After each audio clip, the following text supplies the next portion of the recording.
I got bit on the finger right there. What's up and welcome back, everybody. We're here again today in my old snake room. As you can see, it's an absolute mess. Look at all this junk laying around. Happy? Leave my stuff alone. In today's video, we'll be moving 2 American alligators, 1 Nile crocodile, and 1 smooth-fronted caiman over to my property. Florida Fish and Wildlife finally approved my outdoor enclosure, so all these guys are coming with me to my new property so they can chill out in the sun. All right, Happy, you ready? Yeah. Are you ready? Yeah. Are you ready? Yeah. Yeah. All right. Now the first thing we gotta do Sawback. is hook up this shop vac, basically suck out all the water. We gotta catch up the 2 baby alligators first. Happy? Yeah. When's the last time you caught a gator? Today. Wow. Today. That's what I'm saying. This guy catches gators every day. Hold on, boys. Look at him Beavis moving and around. Butthead. All right, you went for the bigger one. That was super easy, man. That was too easy. Put him back. Make him bite you. Make him bite you. Guys, look at this. This right here. I don't know if this is Beavis or Butthead, but it's one of the two, I'm sure. This is the bigger one out of my 2 American alligators, which I got when they were teeny tiny little babies. And look at these guys. They're getting huge. All right, and while I have this little American alligator in my hands, I want to show you guys a couple different facts. Now, Robert, zoom really close into those jaws. If you look at his jaws, you'll see all those little black dots. Those are little dermal pressure receptors. So basically, this alligator has those dermal pressure receptors all over his mouth. A crocodile has those little sensors all over his body. So when you're in the water with a crocodile, he can tell exactly where you are at all times. Crocodiles have every single one of those little pressure receptors on each and every scoop. You can see this alligator does not. And if you guys look at his eyes, you'll see an alligator has 3 eyelids. The top eyelid, the bottom, and a clear one that goes back and forth called a nictitating membrane. You'll see it slowly come across. That acts as a pair of goggles when this alligator is swimming underwater. So he can basically dive underwater, throw that membrane over, and grab a piece of prey underneath the water, but an alligator has to surface to the top of the water to swallow its prey. Now, if you guys look directly behind his eyes, you'll see the alligator's ears directly behind his eye right there. There's actually a little flap you can lift up on the bigger alligators. So now you guys learned a couple things. Dermal pressure receptor dots on their jaws. Crocodiles have it all over their body. They have 3 eyelids, and you know where their ears are. All right, guys, so we're gonna take Beavis, the bigger one of the 2 alligators, and we're gonna throw him in this duffel bag. Now, unfortunately, I forgot my totes, so we're gonna have to use a duffel bag, a backpack, and a pillowcase, but that's all right. It's honestly better than a tote. Let's go ahead and grab this little guy. Whew. Quick hands. Quick hands, quick feet. Look at that. And if you look at the end of his tail, you can see it's a little bit rigid. The other alligator actually bit his tail when they were trying to eat. Now, that's one of the problems when keeping crocodilians together. When you feed them, they tend to bite each other's, and sometimes they'll actually roll a limb, a foot, or an arm right off. Whew. Inside that mouth, you have 80 teeth. 40 on the top and 40 on the bottom, all designed for ripping, tearing, and crushing in the back. If you guys look, an alligator does have a tongue, but if you look into the back of his mouth, it looks like he has no throat. That's what we call a glottis. The glottis stops the alligator from drowning when he grabs prey underwater. Now, like I said earlier, the alligator has to surface to the top of the water to eat the prey. If that glottis opens underwater, the alligator will actually drown. You guys can hear me making a baby gator call. Oh, and sometimes they'll actually respond. Now, this little guy cannot wait to get him outside in the Florida sun. Now, right now we're using these heat lamps and these Waterland tubs, but soon we will not be using heat lamps at all. We'll just be using the natural Florida sun, which is the best thing for growing baby crocodilians. All right, you guys can hear him calling to mama, which is AKA me. All right, y'all, a duffel bag full of gators. It's made by hand by Native Americans. Now, all you guys out there saying, oh, what if they can't breathe? They sure as heck can breathe. There's light mesh material. These guys will be absolutely fine. My house is 10 minutes away. Even if there was no air holes, these animals would be completely fine breathing the air that's inside of this bag. So, Happy, ready to catch crocodile? As ready as I'll ever be. You ready to catch a Nile crocodile? No. Okay. Now, this next guy we have right here, this is Sawback, my Nile crocodile. Now, this guy I actually got from Wild Florida from my good buddies over there.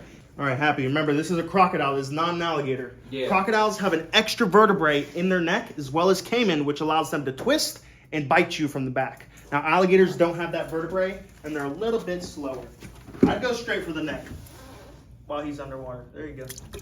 Woo, woo-hoo. Oh, he's got you, he's got you. Gorgeous. Such a beautiful animal. Now, same thing with these guys. They have 3 eyelids, an ear right behind their eye, a glottis, and 40 teeth on the top and 40 teeth on the bottom. All right, now the one thing we didn't talk about are the scutes on the crocodiles and alligators. It is individual bony plates on their back, which actually acts as a piece of armor. So if you were to shoot this animal or hit it with an arrow or a spear, these bony plates would actually protect his organs on the bottom. That's why when alligator hunters and crocodile hunters ever kill an animal, they'll actually kill it right between the eyes and the back of the head, right about there where my finger is. But we don't do that here, right? We don't do that here. We don't do that here. We kiss them. Kiss them?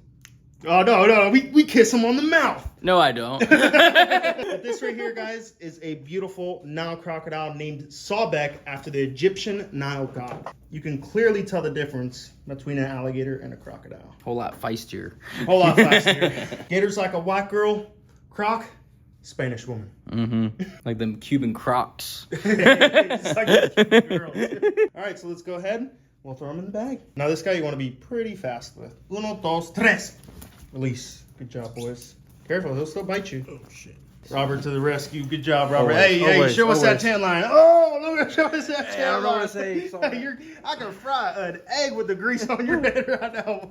All right, guys. Last But not least, the Cayman. Cayman. You remember what kind of species? Spoonbill. Close. Shovel nose. Close. Smooth mouth. You get one more guess. Smooth fronted. That's it. That's what I said. Yeah, okay. I was on the verge of getting it. All right, guys. So this right here is Camo, my smooth fronted Cayman. Now he's a dwarf Cayman. There's 2 species. All right. I don't know why you're laughing because you got to catch him. It's just like... Yeah, this little guy Quick little... definitely needs a little water change, but that's okay because we're sucking out all the water. We're going to wash these tubs, and this guy's going to have an awesome life outside in the Florida sun. Now remember, this animal right here is faster than the crocodile. So keep that into consideration when grabbing him. But remember, he's a baby. He's super fragile. So when you're catching a small crocodilian like this, you don't really want to pin him down and really apply a lot of force because you can break the vertebrae in their neck. But hey, he'll be fine. Grab him as hard as I can. Gotcha. No. Don't grab him too soft, but don't grab him too hard. You'll get bit or he'll die. One or the other. Goldilocks. Yeah. All right. Ooh, the snide is smooth fronted Cayman. Piss him off a little bit before you grab him. Oh, that was close. That was close. You're shaking in your boots. You're shaking in your boots. Look how fast he is. Yeah, he's lightning fast. Going for the kill. Woo! Look at that. Now, just like I said, this Cayman will turn in a dime and literally bite you right in the thumb. You have to grab where Happy is grabbing right behind the jaws. Because if you grab a ½ an inch back, he's going to turn around and he's going to bite you in the fingers. A lot more rigid. Oh, yeah. Ooh, did he get you? A little bit. A little bit. You see how much they can turn. Yes. It's a good example. Science. Use that for reference. Where'd you get bit? Pointer. Pointer. There's no blood. There's no blood. No. Man up, son. Wasn't complaining at all. If you think about it, these little guys live in puddles in the Amazon and they eat little fish for a living. That's why they have to be so darn fast. Let's go ahead, bag this guy on up, and we'll meet you guys at the ranch. Yes! Now swing it around. Yes! Teamwork, high five. Team high five. Team high five. Yes. I got bit on the finger right there. Guys, check this out. We just got to my house and Happy spotted the red-tailed catfish. Look at this guy. This is just one of the 2 huge catfish that are in this pond. It looks like they're doing great. Let's go, boys. Teamwork. Let's go. Everyone needs to have equal work. Equal work. Come on. Yes, let's go. Come on, I'm pulling my weight. Hey. Oh, Robert, going backwards. This is not. No, wait. Where are we going? Guys. No, you go back. Go back? No, you go back. No, this way. Come on.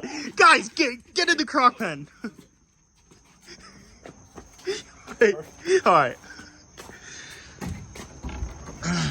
Find out. You want this just dead in the center? Dead in the center, brother. This is the new baby crocodile enclosure area. Yow! Put my pebbles down. I can't see them. All right, after a long and treacherous trip, we're here.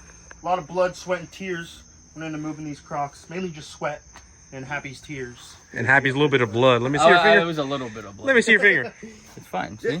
You'll be all right. All right. You'll be all right. So the first thing we're going to do, You hit this me. is going to be the alligators enclosure right here. So Happy, if you want to grab both of those gators, we can go ahead and drop them in this tub. All right, guys, this right here is my 2 American alligators, Beavis and Butthead off to my left. Now, if you guys remember, in one of our last videos, we actually removed a little toe tag. This alligator, his foot was actually swelling, so we had to remove his toe tag, which comes from the farm. But this guy right here still has his little farm tag. We don't want to leave this tag in any longer because it could cause harm to this alligator because it is directly in his foot. So what we want to do, we really just want to chop this toe tag out before he gets any older and it causes any problems. We don't want this to cause any complications in the future, so we're going to go ahead and just clip it off real quick. All right, guys, we just clipped this little tag off. We're going to go ahead and remove it now. Now, this doesn't hurt the alligator. By this time, the hole is already closed up and healed, just like an earring would be. So look at that, zoom right in. You can actually see the hole right there in his foot. Now, would that piece grow back over time? It may grow back over time. Now, this guy's gonna get so big, I think that little piece will grow back over time. But this just makes sure that this little piece of metal didn't cause any future health problems. So we're gonna go ahead and toss that. And this guy peed on my hand just a little bit, but that's okay. A little bit of lime Gatorade, never hurt anybody. Happy's got a little bit too. Look at that. You guys can see these gators are not trying to bite me. We haven't hurt them, we haven't harmed them in any way. So we've given these alligators no reason to basically bite. So they're not gonna go ahead and bite. They're basically like tame little bearded dragons. Yeah. All right, guys, in you go. Whew. Sorry guys, this isn't nighttime, but this is one of the best times to move crocodiles. It's not that hot at night. It's still really, really humid, as you see. Let's get the lid on this tub. Now, I'm not even gonna go ahead and attempt to grab her by my hand. What I'm gonna do is I'm gonna use the safety of this bag. So I'm gonna pin her down just like that. Super nice and gentle and soft. I didn't have to put my hands at risk. Then I'm gonna come over the top and nice and gently pull her out. Whew. Look at that. Look at the belly she's got on her now. Look at the girth in the tail. This is one of the telltale signs you can tell if a crocodile or an alligator is in healthy condition is the base of their tail. Now, unhealthy animal, a skinny animal, is going to have a skinny tail. But if you look at an animal like this and they have that girth around the tail, that's how you can tell they're really, really healthy. Now, you don't want that girth to be too big because then that means the animal is overweight. Now, we don't want to handle these animals too much. Like I always say, if you're handling your animals and moving them, you really just want to get them into their new enclosure and settled in. Look at that. Look at how his colors just pop once he's in that water. Such a beautiful animal. On to the Cayman. Best friend. All right, Happy. I know you want redemption. Yeah, I guess. Yeah. But first, what'd you do here, bro? I didn't do that. Wait. That was Robert. This is the Cayman's enclosure. Robert! Robert! You bastard! Look what he did. Who's gonna clean this? Yeah, you. Yeah. In this bag is Happiness's arch nemesis, the smooth-fronted Cayman. Ooh, he's pissed off. He's dry. He's crusty. You better get him in the water quick, all right, mate? But he's pretty. He's very pretty. He's very pretty. Let's see if I can do a final catch from here. Oh, he almost bit me. All right, you can handle that. All right, Happiness pulling the old stone trick I just taught him. You learn quick. Here, let me pull. Yeah, get that bag out of his mouth. You want to be careful. I'm just dancing with danger right now. All right, go ahead. You got him, mate. All right, go ahead. Wash him off real quick, just so everyone can get the true colors of this smooth-fronted Cayman. Look at that. Once you add a little bit of water. Just add a little water. Add a little water, and they grow. No, but add a little water. You can just see the pattern on this guy. Now, I named him Camo for a reason. Look at that markings on this guy. He is insane. Don't move him. Look at the jaws. A forest-dwelling species. This is an animal that will dwell, living in puddles in the forest, hopping from puddle to puddle, eating all the fish and small animals in it. Whew. Like I said, Cayman have an extra vertebrae in their neck, so when you hold them, you want to hold them right close to the jaws. Look at that animal. Absolutely insane. Camo, my smooth-fronted Cayman. Look at those big, big eyes. Now, when you see huge eyes on a crocodilian like this, you can tell they're super nocturnal. Now, this guy is only going to hunt at night. He's really only gonna move at night. Hey, you jump like a little girl. These guys are gonna grow and thrive in this Florida sun. I cannot wait to see how these guys act. Free handling, dude. Check that out, buddy. Nice and gentle. My boy, Robert. My girl. Yeah. Uh-huh. You know what it is? Black and yellow. Alright guys, that is the end of today's video. If you enjoyed watching that little caiman, watching this Nile crocodile, my baby gators, me moving them, go ahead, like, comment, and the most important part, subscribe to the YouTube channel. We'll see you next time. Subscribe. Subscribe to the video. Peace.